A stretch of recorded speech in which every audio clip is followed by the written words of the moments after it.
வந்து விழுந்த இடம்தான் இந்த சுருளிமலை.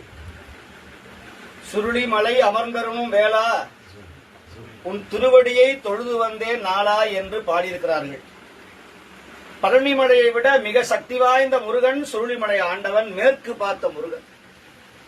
குகையிலே 3000 5000 ஆண்டுகளுக்கு முன்பதாக சித்தர்கள் வந்து வழிபட்ட முருகன் சுருளிமலை ஆண்டவன்.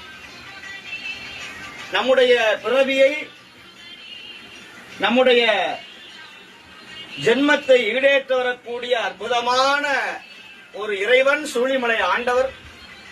அகத்திய தவம் செய்த குகை இந்த குகை. இதுக்குள்ள அப்படியே உள்ள போன குகை இருக்கும்.